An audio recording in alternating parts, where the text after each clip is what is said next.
जो कन्या राशि के लोग हैं, उनके लिए बृहस्पति किस तरह के प्रतिफल लेके आएगा 14 मई के बाद से। 14 मई को गोचर करेगा बृहस्पति और आपके दशम भाव में जाएगा बृहस्पति यहाँ पे।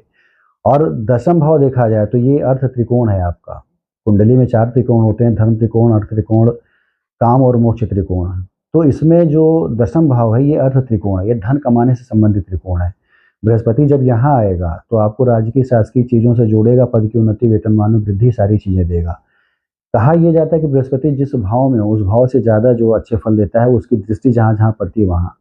तो पंचम दृष्टि जो उसकी पड़ेगी, वो पड़ेगी आपके सेकंड हाउस पे। सेकंड हाउस भी अर्थ त्रिकोण है, तो बृहस्पति इसको भी जोड़ेगा, यानी आपके तीनों अर्थ त्रिकोण को बृहस्पति अब जोड़ देगा। आपका दशम भाव, आपका द्वितीय भाव और आपका छठा भाव, ये तीनों ही अर्थ त्रिकोण हैं। और बृहस्पति जब इन तीनों अर्थ त्रिकोण को जोड़ता है, तो आपको लाभ कमाने के संसाधन देता है। एक से ज़्यादा संबंधों, रिसोर्सों से आप लाभ कमाना शुरू करते हैं।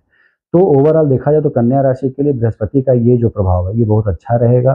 राजकीय शासकीय सहयोग मिलेगा, धन कमाने के, चूँकि अर्थ त्रिकोण जुड़े हुए हैं, तो धन कमाने के संसाधन बहुत अच्छे मिलेंगे। कन्या राशि के लोग जो नौकरी कर रहे हैं, उनको अपने कलीग से विशेष कह सकते हैं सफलता मिलेगी। कलीग से बहुत एक विशेष जो है उनको सहायता मिलेगी कह सकते हैं। छठा भाव जो होता है आपके कलीग का होता है, आपके श्रमिक का होता है, जो अंडर में काम कर रहे हैं उनका होता है, सभी का होता है।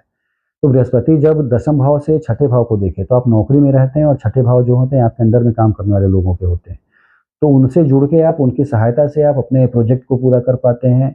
उनसे जुड़ के आप अपनी सफलता को कह सकते हैं ऊपर लेके जा सकते हैं, ये सारी चीज़ें आप करते हैं। और अर्थ त्रिकोण है तो धन कमाने के संसाधन भी उत्पन्न होते हैं। तो बृहस्पति जो है इन सारी चीज़ों को करेगा। साथ ही साथ उसकी दृष्टि जो सप्तम है वो सुखेश पे रहेगी, तो माता का सुख कह लें, भूमि, भवन, वाहन, अचल संपत्ति, इन सारी चीज़ों का सुख जो है बृहस्पति बढ़ाएगा। अपनी खुद की राशि को देखेगा तो निश्चित रूप से बढ़ाने जा रहा है बृहस्पति। तो बृहस्पति का गोचर 14 महीनों के लिए कन्या राशि के लिए एक विशेष अद्भुत और अच्छे फल लेके आ रहा है। इसका संपूर्ण लाभ उठाइए, पूरी मेहनत अपनी करिए, कर्म करके भाग्य को बदलने का प्रयास करिए, निश्चित रूप से अच्छी चीज़ें मिलेंगी।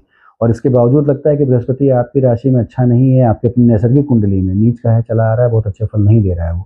विष्णु जी की आराधना शुरू करिए हर बृहस्पतिवार को। इस ग्रह के जो जितने बुरे दोष हैं नष्ट होते चले जाएंगे, उत्तरोत्तर आप प्रगति के पथ पे अग्रसर होते चले जाएंगे।